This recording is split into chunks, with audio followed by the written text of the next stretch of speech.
Hello नमस्कार एल्रिगू welcome back to Bhavya Santosh YouTube channel ನಾನು ನಿಮ್ಮ ಭವ್ಯ ಇವತ್ತು ನಾನು ನಿಮ್ಮ ಜೊತೆ ಒಂದು ಸ್ಪೆಷಲ್ ಆಗಿರುವಂತ ರೆಸಿಪಿನ ಶೇರ್ ಮಾಡ್ಕೊಳ್ಳೋಣ ಅಂತ ಹೇಳಿ ಬಂದಿದ್ದೀನಿ ಅದೇನಪ್ಪ ಅಂದ್ರೆ ಕಚ್ಚಾ ಹಳದಿ ಅಂದ್ರೆ ಹಸಿಯಾದಂತ ಅರಿಶಿಣದಿಂದ ಯಾವ ರೀತಿಯಾಗಿ ಗೊಜ್ಜು ಅಥವಾ ಚಪಾತಿಗೆ ಪೂರಿಗೆ ಇದಕ್ಕೆಲ್ಲನೂ ಸೂಟ್ ಆಗುವಂತಹ ಪಲ್ಯನ ಯಾವ ರೀತಿಯಾಗಿ ಮಾಡೋದು ಅಂತ ಹೇಳಿ ನಿಮ್ಮ ಜೊತೆ ಶೇರ್ ಮಾಡ್ಕೊಂತೀನಿ ತೋರಿಸ್ತೀನಿ ನಿಮಗೆ ಹಳದಿ ಹಸಿ ಅರಿಶಿನ ಯಾವ ರೀತಿಯಾಗಿರುತ್ತೆ ಅಂತ ಇಲ್ಲಿ ನೋಡ್ತಾ ಇರಬಹುದು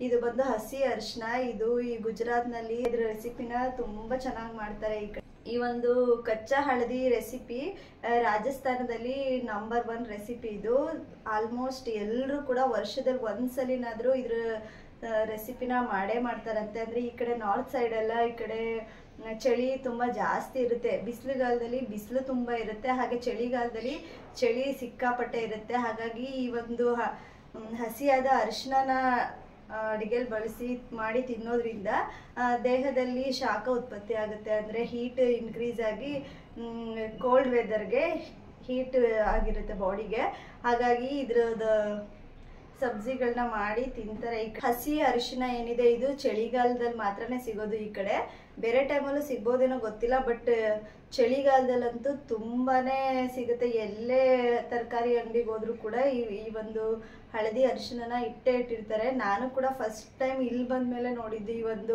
ಹಸಿ ಹಳದಿನಲ್ಲಿ ಹಸಿ ಅರಿಶಿನದಿಂದನೂ ಕೂಡ ಈ ತರ ಪಲ್ಯಗಳನ್ನ ಗೊಜ್ಜುಗಳನ್ನ ಮಾಡ್ಬೋದಾ ಅಂತೇಳಿ ಇಲ್ಲಿ ಬಂದ್ಮೇಲೆ ನನಗೂ ಕೂಡ ಗೊತ್ತಾಗಿದ್ದು ಫಸ್ಟ್ ಟೈಮ್ ನನಗೂ ಕೂಡ ಗೊತ್ತಿರಲಿಲ್ಲ ಇದರಲ್ಲಿ ಏನ್ ಮಾಡ್ತಾರೆ ಅಂತೇಳಿ ತರಕಾರಿ ಶಾಪ್ಗೆ ಹೋಗಿದ್ದಾಗ ಅಲ್ಲಿ ಒಬ್ಬ ಅಜ್ಜಿ ಇದ್ರು ಅವ್ರನ್ನ ನಾನು ಕೇಳಿದೆ ಇದರಿಂದ ಏನ್ ಮಾಡ್ತಾರೆ ಅಂತೇಳಿ ಅವರು ತುಂಬಾ ಚೆನ್ನಾಗಿ ಎಕ್ಸ್ಪ್ಲೇನ್ ಕೂಡ ಮಾಡಿದ್ರು ಈ ತರ ಪಲ್ಯ ಮಾಡ್ತಾರೆ ಗೊಜ್ಜು ಮಾಡ್ತಾರೆ ನಮ್ಮ ಕಡೆ ಸೈಡು ಯಾವ ರೀತಿಯಾಗಿ ಮಾಡೋದು ಅಂತಾನು ಕೂಡ ಎಕ್ಸ್ಪ್ಲೇನ್ ಮಾಡಿದ್ರು ಬಟ್ ನನ್ಗೆ ಅವಾಗ ಅದು ಅಷ್ಟಾಗಿ ಅರ್ಥ ಆಗಿರ್ಲಿಲ್ಲ ಮತ್ತೆ ಮನೆಗೆ ಬಂದು ಮಾಮೂಲಿ ಯೂಟ್ಯೂಬಲ್ಲೆಲ್ಲ ಸರ್ಚ್ ಮಾಡಿ ನೋಡಿದಾಗ ಇದು ರಾಜಸ್ಥಾನದ ಫೇವ್ರೆಟ್ ಸಬ್ಜಿ ರಾಜಸ್ಥಾನ್ ಕಡೆ ತುಂಬಾನೇ ಮಾಡ್ತಾರೆ ಹಾಗೆ ಗುಜರಾತಲ್ಲೂ ಕೂಡ ತುಂಬಾನೇ ಮಾಡ್ತಾರೆ ಅಂದ್ರೆ ಚಳಿಗಾಲದಲ್ಲಿ ಮಾತ್ರ ಸಿಗೋದು ಅಂದ್ರೆ ವರ್ಷಕ್ಕೊಂದ್ಸಲಿನಾದ್ರೂ ತಿನ್ಬೇಕು ಅಂತೇಳಿ ನಮ್ಮ ಕಡೆ ಯಾವ ರೀತಿ ಚಳಿಗಾಲದಲ್ಲಿ ಮಳೆಗಾಲದಲ್ಲಿ ಮಶ್ರೂಮು ಈ ತರ ಎಲ್ಲ ಅಪರೂಪಕ್ಕೆ ಸಿಗುತ್ತೆ ನೋಡಿ ಆ ತರ ಇದು ವರ್ಷಕ್ಕೊಂದ್ಸಲಿ ಚಳಿಗಾಲದಲ್ಲಿ ತಿನ್ಲೇಬೇಕು ಅನ್ನೋ ಒಂದು ಇದು ಈ ಕಡೆ ಇರೋರಿಗೆ ಹಾಗಾಗಿ ನಾನು ಕೂಡ ಇವತ್ತು ಇದ್ರದ್ದು ಸಬ್ಜಿ ಹೇಗಾಗ್ಬೋದು ಹೇಗಿರುತ್ತೆ ಟೇಸ್ಟ್ ಮಾಡೋಣ ಅಂತೇಳಿ ಸ್ವಲ್ಪ 1/4 kg ತಗೊಂಡು ಬಂದಿದ್ದೀನಿ ಅಷ್ಟೇ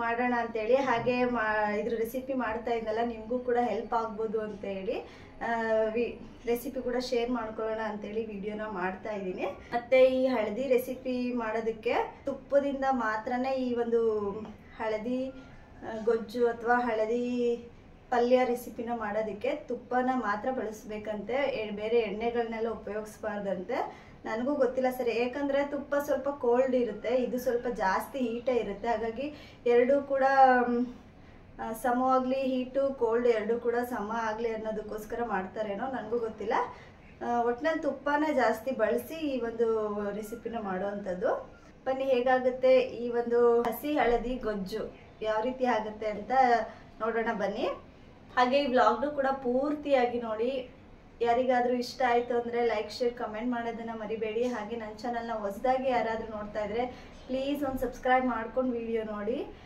ಮತ್ತೆ ಹೇಗಿತ್ತು ಈ ನನ್ನ ವಿಡಿಯೋ ಬಗ್ಗೆ ಏನಾದ್ರೂ ನಿಮ್ಮ ಅನಿಸಿಕೆ ಅಭಿಪ್ರಾಯಗಳಿದ್ರೆ ಕಮೆಂಟ್ ಮೂಲಕ ತಿಳಿಸಿ ಅಂತ ಹೇಳ್ತಾ ಯಾರು ಸ್ಕಿಪ್ ಮಾಡೋದಕ್ಕೆ ಹೋಗ್ಬೇಡಿ ಪೂರ್ತಿಯಾಗಿ ವಿಡಿಯೋನ ನೋಡಿ ಅಂತ ಕೇಳ್ತಾ ಬನ್ನಿ ವ್ಲಾಗ್ನ ಶುರು ಮಾಡೋಣ ಮೊದಲಿಗೆ ನಾವಿಲ್ಲಿ ಹಸಿ ಅರಿಶಿನ ಏನು ತೊಗೊಂಡಿದ್ದೀವಿ ಅದರದ್ದು ಸಿಪ್ಪೆನ ತೆಕ್ಕೋಬೇಕಾಗತ್ತೆ ಅದು ತೊಳೆದ್ರೆ ಅಷ್ಟಾಗಿ ಕ್ಲೀನ್ ಆಗಲ್ಲ ಹಾಗಾಗಿ ಪೂರ್ತಿಯಾಗಿ ಸಿಪ್ಪೆನೆಲ್ಲ ಈ ಥರ ತೆಕ್ಕೊಂಡು ಅದನ್ನು ನೀರಲ್ಲಿ ಹಾಕಿ ಇಟ್ಕೋಬೇಕಾಗತ್ತೆ ಇಲ್ಲಾಂದರೆ ಕಸರೆ ಥರ ಆಗ್ತಾ ಇರುತ್ತೆ ಹಾಗಾಗಿ ಸಿಪ್ಪೆ ತೆಗೆದು ನೀರಲ್ಲಿ ಹಾಕಿ ಇಟ್ಕೊತಾ ಇದ್ದೀನಿ ಹಾಗೆ ಈ ಒಂದು ಚಳಿ ಕೋಲ್ಡ್ ವೆದರಲ್ಲಿ ಒಂದು ಹಸಿ ಅರಿಶಿನದಿಂದ ಏನಾದರೂ ಆಹಾರವಾಗಿ ಉಪಯೋಗಿಸಿದ್ರೆ ಏನಾದರೂ ಮಾಡ್ಕೊಂಡು ತಿಂದರೆ ಪದೇ ಪದೇ ಕೆಮ್ಮು ನೆಗಡಿ ಶೀತ ಆಗುವಂಥದನ್ನೆಲ್ಲ ನಾವು ಅವಾಯ್ಡ್ ಮಾಡ್ಬೋದು ಚಳಿಗಾಲದಲ್ಲಿ ಆಲ್ಮೋಸ್ಟ್ ಅಲ್ಲಿ ಎಲ್ಲ ಕಡೆನೂ ಸಿಗುತ್ತೆ ಅನ್ಕೊತೀನಿ ಮಾರ್ಕೆಟಲ್ಲಿ ಎಲ್ಲ ವಿಚಾರಿಸಿದ್ರೆ ಸಿಗುತ್ತೆ ಒಂದು ಹಸಿ ಅರಿಶಿನ ತುಂಬ ಹೀಟ್ ಬಾಡಿ ಇರೋರಿಗೆ ತಿನ್ನೋದು ಅಷ್ಟು ಒಳ್ಳೆಯದಲ್ಲ. ಆದರೆ ಕೋಲ್ಡ್ ಬಾಡಿ ಇರೋರಿಗೆ ಪದೇ ಪದೇ ಶೀತ, ಕೆಮ್ಮು, ನೆಗಡಿ ಆಗ್ತಾಯಿದೆ, ಕಫ ಇರುತ್ತೆ ಅಂದರೆ ಅವರು ಒಂದು 15 ದಿನಕ್ಕೆ ಒಂದ್ಸಲಿನಾದರೂ ಇದ್ರ ಹಸಿ ಅರಿಶಿಣದ ರೆಸಿಪಿನ ಮಾಡ್ಕೊಂಡು ತಿನ್ನೋದ್ರಿಂದ ಅದನ್ನೆಲ್ಲ ಬರದೇ ಇರೋ ಹಾಗೆ ನೋಡ್ಕೋಬೋದು. ಹೇಳ್ಬೇಕಂದ್ರೆ ಅರಿಶಿಣದಲ್ಲಿ ತುಂಬ ಅಂದರೆ ತುಂಬಾ ಹೆಲ್ತ್ ಬೆನಿಫಿಟ್ಸ್ಗಳಿದ್ದಾವೆ. ಅದರಲ್ಲಿ ಈ ಥರ ಹಸಿ ಅರಿಶಿಣನ ತಿನ್ನೋದ್ರಿಂದ ತುಂಬಾ ಹೆಲ್ತ್ಗೆ ಒಳ್ಳೆಯದಾಗುತ್ತೆ ಅಂತಲೇ ಹೇಳ್ಬೋದು.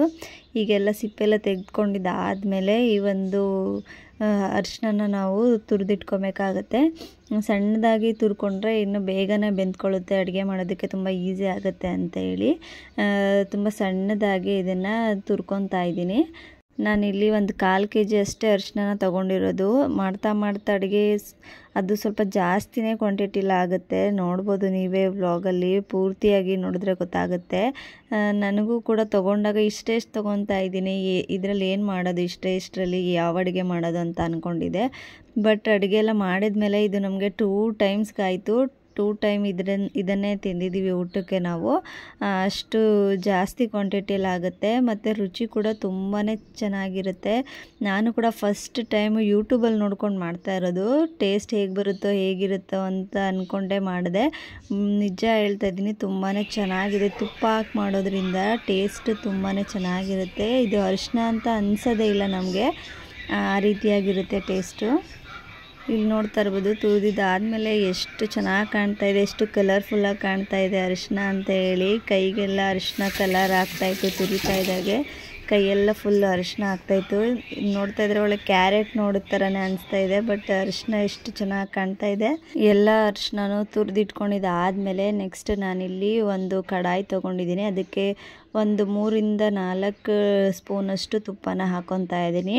ತುಪ್ಪ ಬಿಸಿ ಆದಮೇಲೆ ಅದಕ್ಕೆ ತುರಿದಿಟ್ಕೊಂಡಂಥ ಅರಿಶಿಣನ ಹಾಕಿ ಚೆನ್ನಾಗಿ ಒಂದು 7-8 ನಿಮಿಷ ಚೆನ್ನಾಗಿ ಬೇಯಿಸ್ಕೋಬೇಕು, ಅಂದರೆ ಹುರ್ಕೋಬೇಕು.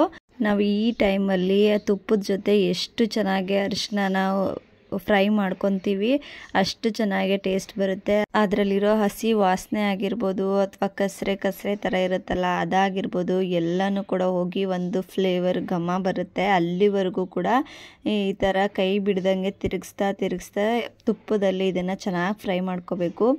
ಈ ಒಂದು ಪ್ರೋಸೆಸ್ನ ಸ್ಕಿಪ್ ಮಾಡೋದಕ್ಕೆ ಹೋಗಬಾರ್ದು. ಇದರಿಂದನೇ ಪೂರ್ತಿಯಾಗಿ ರೆಸಿಪಿ ಟೇಸ್ಟ್ ಬರೋದಕ್ಕೆ ಕಾರಣ. ಈ ಒಂದು ಅರಿಶಿಣನ ಎಷ್ಟು ಚೆನ್ನಾಗಿ ಹುರ್ಕೊತೀವಿ ತುಪ್ಪದ ಜೊತೆ ಅಂತ ಹೇಳಿ, ಈ ಒಂದು ಪ್ರೋಸೆಸ್ನ ಕರೆಕ್ಟಾಗಿ ಮಾಡಿದ್ರೆ ನಾವು ಈ ಒಂದು ರೆಸಿಪಿ ಕೂಡ ತುಂಬ ಟೇಸ್ಟಿಯಾಗಿ ಚೆನ್ನಾಗಿ ಬರುತ್ತೆ ಅಂತಲೇ ಹೇಳ್ಬೋದು. ತಳ ಹಿಡ್ಕೋಬಾರ್ದು, ಅದಕ್ಕೋಸ್ಕರ ದಪ್ಪ ತಳ ಇರೋ ಪಾತ್ರೆನ ಬಳಸಿದ್ರೆ ಒಳ್ಳೆಯದು. ಇಲ್ಲಾಂದರೆ ಕಬ್ಬಿಣದ ಪಾತ್ರೆಯಿಂದ ಮಾಡಿದ್ರೂ ಕೂಡ ತುಂಬಾ ಒಳ್ಳೆಯದು. ನಾನು ಕೂಡ ಲೋ ಫ್ಲೇಮಲ್ಲಿ 6 to 7 ಮಿನಿಟ್ಸ್ ಹೀಗೆ ಫ್ರೈ ಮಾಡ್ಕೊತಾ ಇದ್ದೀನಿ. ಆಲ್ಮೋಸ್ಟ್ ಈಗ ಒಂದು 6 ಮಿನಿಟ್ಸ್ ಆದಮೇಲೆ ನೋಡ್ತಾ ಇರ್ಬೋದು ಈ ಒಂದು ಅರಿಶಿಣ ಯಾವ ರೀತಿಯಾಗಿ ಫುಲ್ ಕಲರ್ ಚೇಂಜ್ ಆಗಿ ಹೇಗಿದೆ ಅಂತ. ಈ ಒಂದು ಟೈಮಲ್ಲಿ ಇದನ್ನು ಒಂದು ಪ್ಲೇಟ್ಗೆ ಟ್ರಾನ್ಸ್ಫರ್ ಮಾಡ್ಕೊತಾ ಇದ್ದೀನಿ. ಹಾಗೆ ಇನ್ನೊಂದು ಕಡೆ ಒಂದು ಅರ್ಧ ಇಂಚಷ್ಟು ಶುಂಠಿ ಹಾಗೆ ಒಂದೇ ಒಂದು ಹಸಿರು ಮೆಣಸಿನ್ಕಾಯಿ ತೊಗೊಂಡು ಈ ರೀತಿಯಾಗಿ ರಫಾಗೆ ಪೇಸ್ಟ್ ಮಾಡಿ ಇಟ್ಕೊತಾ ಇದ್ದೀನಿ. ಹಾಗೆ ಇದಕ್ಕೆ ಒಂದು ಸಣ್ಣದಾಗಿ ಕಟ್ ಮಾಡ್ಕೊಂಡಿರೋಂಥ ಈರುಳ್ಳಿ ಹಾಗೆ ಒಂದು ಟೊಮೊಟೊ ಬೇಕಾಗುತ್ತೆ. ಎಲ್ಲನೂ ಕೂಡ ರೆಡಿ ಮಾಡಿ ಇಟ್ಕೊಂಡಿದ್ದೀನಿ. ಈಗ ಫ್ರೈ ಮಾಡ್ಕೊಂಡಿದ್ದಂತಹ ಪ್ಯಾನಿಗೆ ನಾನು ಒಂದು 3 ಟೇಬಲ್ ಸ್ಪೂನಷ್ಟು ತುಪ್ಪನ ಹಾಕ್ಕೊಂಡು ಈಗ ಅದಕ್ಕೆ ಬಿಸಿ ಆದಮೇಲೆ 1 ಸ್ಪೂನಷ್ಟು ಜೀರಿಗೆನ ಹಾಕ್ಕೊತಾ ಇದ್ದೀನಿ. ಜೀರಿಗೆ ಹಾಕ್ಕೊಂಡಿದ್ದಾದಮೇಲೆ ರಫಾಗಿ ಚಾಪ್ ಮಾಡ್ಕೊಂಡಿದ್ವಲ್ಲ ಶುಂಠಿ ಹಾಗೆ ಹಸಿರು ಮೆಣಸಿನ್ಕಾಯಿ ಪೇಸ್ಟ್, ಅದನ್ನು ಕೂಡ ಹಾಕ್ಕೊಂಡು ಒಂದ್ಸಲಿ ಫ್ರೈ ಮಾಡ್ಕೋಬೇಕು. ಅವೆರಡೂ ಕೂಡ ಫ್ರೈ ಆದಮೇಲೆ ಅದಕ್ಕೆ ಸ್ವಲ್ಪ ಒಂಚೂರು ಇಂಗನ್ನ ಸೇರಿಸ್ಕೊಂಡು ಸಣ್ಣದಾಗಿ ಕಟ್ ಮಾಡ್ಕೊಂಡಿರೋಂಥ ಈರುಳ್ಳಿನ ಹಾಕಿ ಚೆನ್ನಾಗಿ ಫ್ರೈ ಮಾಡ್ಕೋಬೇಕಾಗುತ್ತೆ ಕಲರ್ ಚೇಂಜ್ ಆಗೋವರೆಗೂ.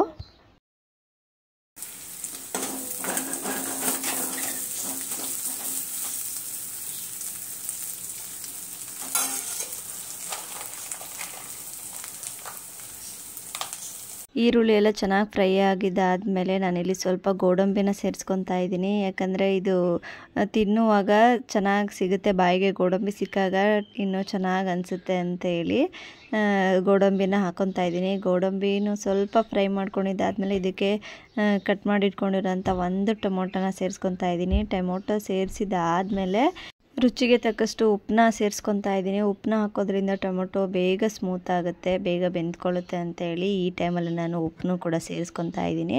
ಟೊಮೊಟೊ ಎಲ್ಲ ಸಾಫ್ಟ್ ಆದಮೇಲೆ ಇದಕ್ಕೆ 1 ಸ್ಪೂನಷ್ಟು ಚಿಲ್ಲಿ ಪೌಡರು, ಸ್ವಲ್ಪ ಗರಂ ಮಸಾಲ ಹಾಗೆ ಸ್ವಲ್ಪ ಧನಿಯಾ ಪೌಡರ್ನ ಸೇರಿಸ್ಕೊಂಡು ಅದನ್ನು ಕೂಡ ಚೆನ್ನಾಗಿ ಮಿಕ್ಸ್ ಮಾಡ್ಕೊಂಡಿದ್ದಾದಮೇಲೆ ಈಗ ನಾನು ಹಸಿ ಬಟಾಣಿನ ಸೇರಿಸ್ಕೊತಾ ಇದ್ದೀನಿ. ಅದು ಸ್ಪೈಸಸ್ಗಳನ್ನ ಹಾಕ್ಕೊಂಡಿರೋ ವಿಡಿಯೋ ಸ್ವಲ್ಪ ಸ್ಕಿಪ್ ಆಗಿದೆ, ಹಾಗಾಗಿ ಅದು ವಿಡಿಯೋ ಇಲ್ಲ. ಅದನ್ನು ಮಸಾಲೆಗಳನ್ನ ಸೇರಿಸ್ಕೊಂಡಿದ್ದಾದಮೇಲೆ ನಾನಿಲ್ಲಿ ಹಸಿ ಬಟಾಣಿನ ಹಾಕಿ ಚೆನ್ನಾಗಿ ಮಿಕ್ಸ್ ಕೊಟ್ಟು ಈಗ ಅದನ್ನು ಲಿಡ್ ಕ್ಲೋಸ್ ಮಾಡಿ ಬಟಾಣಿ ಬೇಯೋವರೆಗೂ 1-2 ನಿಮಿಷ ಬೇಯಿಸ್ಕೊತೀನಿ. ಹಸಿ ಬಟಾಣಿ ಆಗಿರೋದ್ರಿಂದ ಬೇಗ ಬೆಂದ್ಕೊಳ್ಳುತ್ತೆ. 1-2 ನಿಮಿಷ ಆದಮೇಲೆ ನಾನು ಆಗಲೇ ಫ್ರೈ ಮಾಡಿ ಇಟ್ಕೊಂಡಿರೋಂತಹ ಅರಿಶಿನ ಏನಿತ್ತು ಅದನ್ನು ಸೇರಿಸ್ಕೊತಾ ಇದ್ದೀನಿ. ಬಟಾಣಿ ಎಲ್ಲ ಚೆನ್ನಾಗಿ ಬೆಂದಿದ್ದಾದಮೇಲೆ ಸೇರಿಸ್ಕೊತಾ ಇದ್ದೀನಿ. ಅರಿಶಿನ ನಾವು ಆಗಲೇ ಫ್ರೈ ಮಾಡಿ ಎತ್ತಿಟ್ಕೊಂಡಿದ್ವಲ್ಲ ಅದನ್ನು ಸೇರಿಸಿ ಒಂದ್ಸಲ ಚೆನ್ನಾಗಿ ಮಿಕ್ಸ್ ಮಾಡ್ಕೋಬೇಕು. ಚೆನ್ನಾಗಿ ಮಿಕ್ಸ್ ಮಾಡ್ಕೊಂಡಿದ್ದಾದಮೇಲೆ ಈ ಟೈಮಲ್ಲಿ ಇದಕ್ಕೆ 1/2 ಗ್ಲಾಸಷ್ಟು ನೀರನ್ನ ಸೇರಿಸಿ ಅರಿಶಿನ ಚೆನ್ನಾಗಿ ಕುಕ್ ಮಾಡ್ಕೋಬೇಕು. ತುಪ್ಪದಲ್ಲಿ ಫ್ರೈ ಮಾಡಿರ್ತೀವಿ, ಆದರೂ ಕೂಡ 1/2 ಗ್ಲಾಸಷ್ಟು ನೀರನ್ನ ಸೇರಿಸಿ ಈಗಲೂ ಕೂಡ 1-2 ನಿಮಿಷ ಚೆನ್ನಾಗಿ ಫ್ರೈ ಮಾಡ್ಕೋಬೇಕು. ಅಂದರೆ ಅದಕ್ಕೆ ಹಾಕಿರೋಂಥ ಸ್ಪೈಸಸ್ ಎಲ್ಲ ಅರಿಶಿನಕ್ಕೆ ಇಟ್ಕೋಬೇಕು ನೋಡಿ. ಹಾಗಾಗಿ 1-2 ನಿಮಿಷ ಲಿಡ್ ಕ್ಲೋಸ್ ಮಾಡಿ ಎಣ್ಣೆ ಬಿಡೋವರೆಗೂ ಹಾಗೆ ಫ್ರೈ ಮಾಡ್ಕೊತಾ ಇರಬೇಕು. 1-2 ನಿಮಿಷ ಆದಮೇಲೆ ನೋಡ್ತಾ ಇರ್ಬೋದು ಎಷ್ಟು ಚೆನ್ನಾಗಿ ಎಲ್ಲ ಎಣ್ಣೆ ಬಿಟ್ಕೊಂಡಿದೆ ಅಂತ ಹೇಳಿ. ಈ ಟೈಮಲ್ಲಿ ಇದು ರೆಡಿ ಆಗಿದೆ ಅಂತಲೇ ಅರ್ಥ. ಆದರೆ ಇನ್ನೊಂದು ಇಂಗ್ರೀಡಿಯೆಂಟ್ಸ್ನ ನಾವು ಲಾಸ್ಟಲ್ಲಿ ಆ್ಯಡ್ ಮಾಡಲೇಬೇಕು. ಲಾಸ್ಟ್ ಟಚ್ ಅಂತಾರೆ ನೋಡಿ, ಆ ರೀತಿಯಾಗಿ ಇದಕ್ಕೆ 1/2 ಕಪ್ಪಷ್ಟು ಮೊಸರನ್ನ ಹಾಕ್ಕೋಬೇಕು. ಅದು ಗ್ರೇವಿ ನೋಡ್ಕೊಂಡು ಹಾಕೋಬೇಕು. ಜಾಸ್ತಿ ಕ್ವಾಂಟಿಟಿಲಿ ಮಾಡ್ತಾಯಿದ್ರೆ 200 ಗ್ರಾಮಷ್ಟು ಬೇಕಾಗುತ್ತೆ. ನಾನು ಮಾಡ್ತಾ ಇರೋವಂಥ ಕ್ವಾಂಟಿಟಿಗೆ 100 ಗ್ರಾಮ್ ಒಳಗಡೆ ಅಷ್ಟು ಮೊಸರನ್ನ ಹಾಕ್ಕೊಂಡಿದ್ದೀನಿ, 1 ಚಿಕ್ಕ ಕಪ್ ಆಗೋಷ್ಟು. ಹಾಗೆ ಮನೆಯಲ್ಲಿ ಫ್ರೆಶ್ ಕ್ರೀಮ್ ಕೂಡ ಇತ್ತು, ಹಾಗಾಗಿ ಅದನ್ನು ಕೂಡ ಸ್ವಲ್ಪ ಹಾಕೊತಾ ಇದ್ದೀನಿ. 2 ಹಾಕ್ಬೇಕಂತ ಕೇಳಿದರೆ ಇಲ್ಲ, ಮೊಸರು ಅಥವಾ ಫ್ರೆಶ್ ಕ್ರೀಮ್ ಎರಡರಲ್ಲಿ ಯಾವುದಾದ್ರೂ ಒಂದನ್ನು ಹಾಕಿದ್ರೆ ಸಾಕಾಗುತ್ತೆ. 2 ಹಾಕಲೇಬೇಕಂತ ಏನಿಲ್ಲ. ಮೊಸರು ಹಾಕ್ಬೋದು, ಇಲ್ಲ ಅಂತ ಹೇಳಿದ್ರೆ ಈ ಥರ ಫ್ರೆಶ್ ಕ್ರೀಮ್ನಾದರೂ ಹಾಕ್ಕೋಬೇಕು. ಎರಡರಲ್ಲಿ ಯಾವುದಾದ್ರೂ ಒಂದನ್ನು ಹಾಕಲೇಬೇಕು. ಒಂದನ್ನು ಸ್ಕಿಪ್ ಮಾಡಿ ಒಂದನ್ನು ಹಾಕಿದ್ರೆ ಈ ಒಂದು ಗ್ರೇವಿ ಇದು ರೆಡಿ ಆಗೇ ಹೋಗ್ಬಿಡುತ್ತೆ. ಹಸಿ ಹಳದಿ ಗೊಜ್ಜು, ಹಸಿ ಅರಿಶಿಣದ ಗೊಜ್ಜು ರೆಡಿ ಆಗೋಗ್ಬಿಡುತ್ತೆ.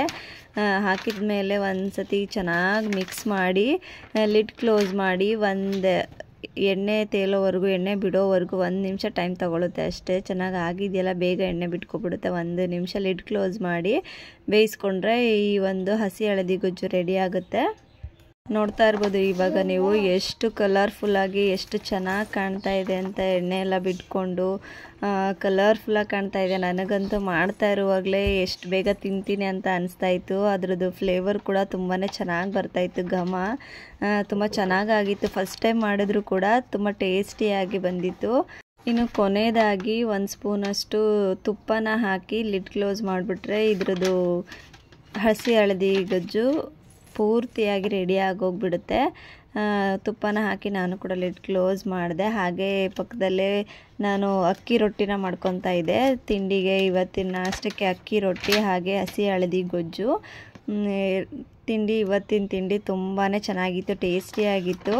ನೀವು ಕೂಡ ಮನೇಲಿ ಒಂದ್ಸಲಿ ಟ್ರೈ ಮಾಡಿ ನೋಡಿ. ಈ ಒಂದು ಚಳಿಗಾಲದಲ್ಲಿ ಮಾಡಿಸಿದಂತಹ ಅಡುಗೆ ಇದು. ಪದೇ ಶೀತ ಆಗ್ತಾ ಇದೆ, ಹೋಗ್ತಾ ಇಲ್ಲ, ಕೆಮ್ಮು ನೆಗಡಿ ಆಗಿದೆ ಅಂದರೆ ಒಂದ್ಸಲಿ ಈ ರೆಸಿಪಿನ ಮಾಡ್ಕೊಂಡು ತಿನ್ನಿ, ಬೇಗ ಹುಷಾರಾಗ್ತೀರಾ. ಹಾಗೆ ಇಮ್ಯುನಿಟಿ ಪವರ್ ಕೂಡ ಹೆಚ್ಚಾಗುತ್ತೆ ಇದರಿಂದ. ಈ ವ್ಲಾಗ್ನ ಯಾರೆಲ್ಲ ಪೂರ್ತಿಯಾಗಿ ನೋಡಿದ್ದೀರಾ ಎಲ್ರಿಗೂ ಕೂಡ ತುಂಬ ಥ್ಯಾಂಕ್ಸ್ ಅಂತ ಹೇಳ್ತಾ, ಎಲ್ಲೂ ಸ್ಕಿಪ್ ಮಾಡೋದಕ್ಕೆ ಹೋಗ್ಬೇಡಿ, ಪೂರ್ತಿಯಾಗಿ ವಿಡಿಯೋ ನೋಡಿ. ಇಷ್ಟ ಆಗಿದ್ರೆ ಪ್ಲೀಸ್ ಲೈಕ್, ಶೇರ್, ಕಮೆಂಟ್ ಮಾಡೋದನ್ನು ಮರಿಬೇಡಿ. ಹಾಗೆ ಯಾರಾದರೂ ಹೊಸದಾಗಿ ನನ್ನ ಚಾನಲ್ನ ನೋಡ್ತಿದ್ರೆ ಪ್ಲೀಸ್ ಬೇಗ ಹೋಗಿ ಸಬ್ಸ್ಕ್ರೈಬ್ ಮಾಡ್ಕೊಂಡು ವಿಡಿಯೋ ನೋಡಿ ಅಂತ ಹೇಳ್ತಾ ಮತ್ತೆ ಸಿಗ್ತೀನಿ ಇನ್ನೊಂದು ಹೊಸ ವ್ಲಾಗ್ ಜೊತೆ. ಎಲ್ಲರೂ ಖುಷಿಯಾಗಿರಿ. ಜೈ ಶ್ರೀರಾಮ್. ನಮ್ಮ ಚಾನಲ್ ಪ್ಲೀಸ್ ಲೈಕ್ ಮಾಡಿ, ಶೇರ್ ಮಾಡಿ, ಸಬ್ಸ್ಕ್ರೈಬ್ ಮಾಡಿಕೊಂಡು ಫಾಲೋ ಮಾಡಿ. Thank you. Bye bye.